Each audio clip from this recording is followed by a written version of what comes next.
L'amour est sans doute l'un des sujets les plus universels et les plus mystérieux à la fois. Chacun cherche l'amour, le vit, le perd ou le redécouvre dans un cycle sans fin. Pourtant, aussi fort et sincère soit-il, l'amour ne suffit pas toujours à faire durer une relation harmonieuse. Ce qui maintient vraiment le lien, ce qui nourrit la complicité et apaise les tensions, c'est la communication. Dans un monde où tout va vite, où les échanges se font souvent à travers un écran, savoir communiquer dans le couple est devenu un véritable art. C'est un apprentissage permanent fait d'écoute, d'humilité et d'adaptation qui peut tout changer. Parlons donc de cette alchimie délicate entre le cœur et les mots dans nos relations amoureuses. 1. Comprendre la base, aimer, c'est aussi apprendre à dialoguer. On croit souvent qu'aimer suffit et que si deux personnes s'aiment de vraiment, tout coulera de source naturellement. Mais dans la réalité, les malentendus, les différences de caractère ou les blessures du passé peuvent vite brouiller le message. La communication amoureuse, ce n'est pas seulement parler, c'est surtout comprendre, écouter et se faire comprendre avec authenticité. Elle repose sur 3 piliers essentiels qui forment la base d'une relation solide. Le premier pilier, c'est l'écoute active, être réellement présent quand l'autre s'exprime sans préparer sa réponse à l'avance.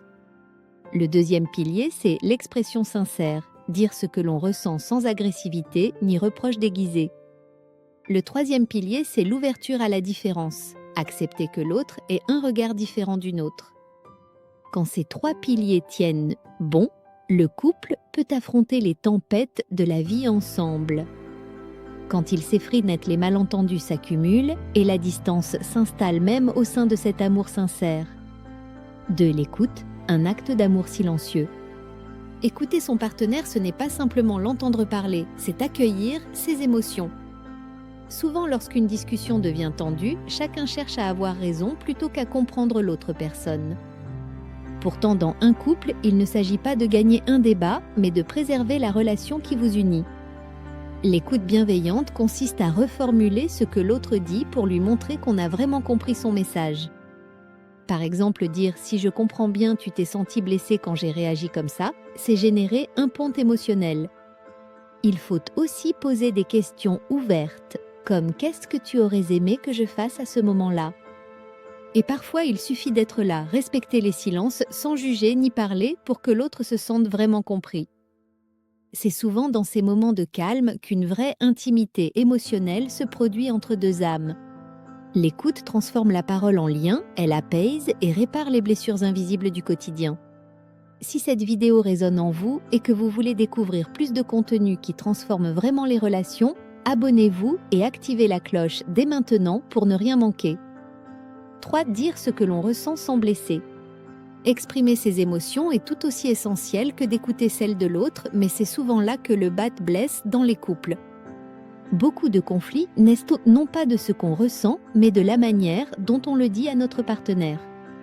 Le secret, c'est d'utiliser le langage du je plutôt que du tu pour communiquer ses besoins. Au lieu de dire « tu ne m'écoutes jamais », on peut dire « je me sens ignoré quand je parle et que tu regardes ton téléphone ». Le message change complètement. Le premier accuse tandis que le second explique avec douceur et clarté. Le premier produit la défense immédiate, le second ouvre la discussion vers une vraie résolution. Communiquer avec douceur ne signifie pas se taire ou tout accepter, mais choisir la forme la plus constructive possible. Cela demande du courage, mais aussi de la clarté, savoir ce qu'on veut vraiment dire sans détour, mais sans blesser. 4. Les langages de l'amour, mieux comprendre pour mieux aimer.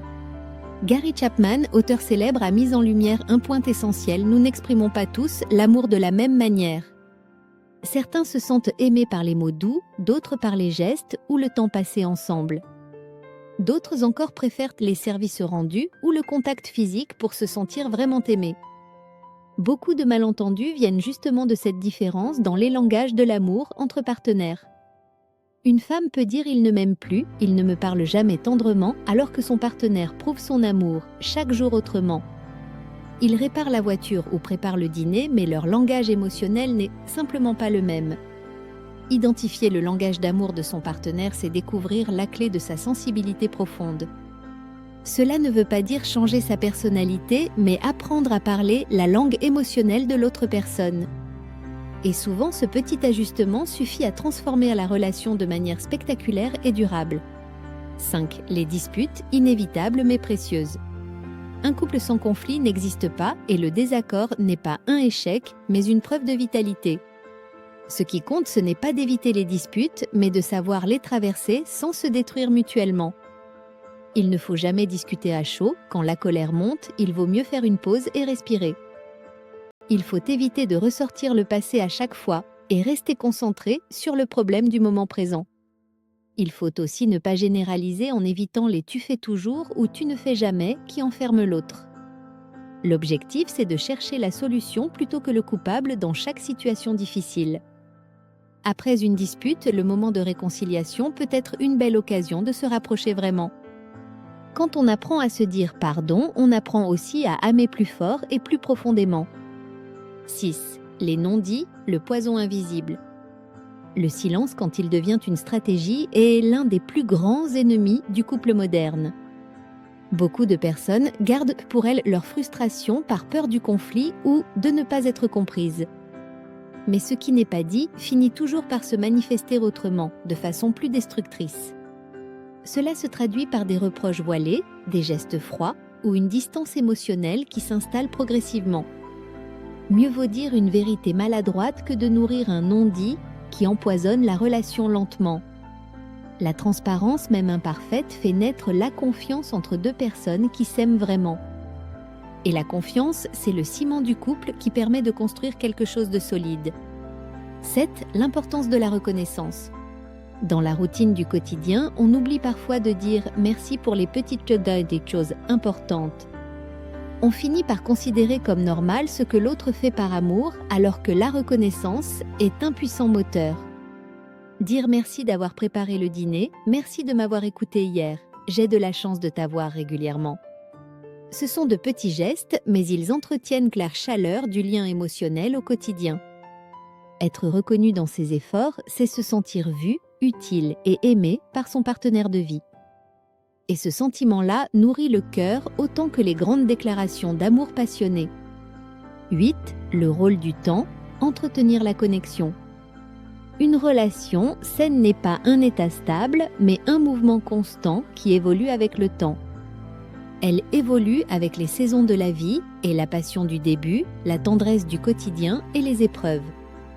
Pour rester connecté, il faut entretenir le lien de manière active et consciente chaque jour. Il faut passer du temps ensemble sans distraction, un dîner, une balade ou une soirée sans écran. Il faut se redécouvrir régulièrement en posant des questions nouvelles sur les rêves et les aspirations de l'autre. Il faut aussi rire ensemble car l'humour est un langage d'amour universel qui rapproche les cœurs. La complicité se construit par ces petits moments partagés plus encore que par les grandes occasions exceptionnelles. 9. Respecter l'espace de l'autre. Aimer, ce n'est pas tout partager, mais aussi laisser respirer l'autre personne dans la relation. Chaque individu a besoin d'un espace personnel pour se ressourcer, rêver et évoluer à son rythme. Le respect de cet espace évite la dépendance affective et renforce la qualité du lien amoureux. Le couple équilibré, c'est deux personnes qui savent être heureuses seules et choisissent de partager leur bonheur. 10. La communication au temps des réseaux. Aujourd'hui, les relations se vivent souvent à travers un écran avec les messages et les réseaux sociaux. Les messages, les likes et les statuts remplacent parfois les vraies discussions face à face authentiques. Mais la communication numérique, si elle est mal utilisée, génère plus de distance que de vraie proximité. Les mots écrits sans ton ni regard peuvent être mal interprétés et les attentes amplifiées inutilement. Il est donc crucial de ramener la communication dans le réel en se parlant, se regardant et se touchant. Un message ne remplacera jamais une main posée sur l'épaule, ni un regard sincère et profond. 11. Quand communiquer devient difficile. Il arrive que malgré les efforts, la communication s'enraye dans le couple et les problèmes s'accumulent. Les rancunes s'accumulent, les émotions débordent et on ne sait plus comment se parler sans se blesser. Dans ces moments-là, chercher de l'aide extérieure peut être salutaire pour sauver la relation qui compte. Un thérapeute de couple, un coach relationnel ou simplement un ami de confiance peut aider à dénouer le dialogue. Ce n'est pas un signe de faiblesse, mais de la maturité et de la volonté de préserver ce qui est précieux. Reconnaître que l'on ne sait plus comment se parler, c'est déjà un premier pas vers la réconciliation véritable. En conclusion, aimer, c'est apprendre à se comprendre. L'amour n'est pas un conte de fées, mais un chemin d'apprentissage qui dure toute une vie ensemble. Communiquer dans le couple, c'est accepter de se remettre en question et d'apprendre chaque jour à évoluer. C'est un travail de deux personnes, mais aussi un engagement envers soi-même de devenir une meilleure version. C'est celui d'aimer avec conscience, de parler avec respect et d'écouter avec le cœur ouvert et disponible. Dans la tendresse du quotidien, dans les disputes et les silences, dans les éclats de rire comme dans les larmes.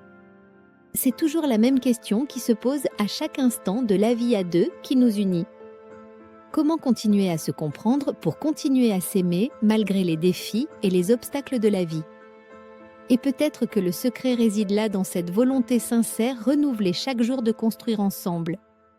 Faire de la communication non pas une arme destructrice, mais un pont vers l'autre personne qu'on aime profondément.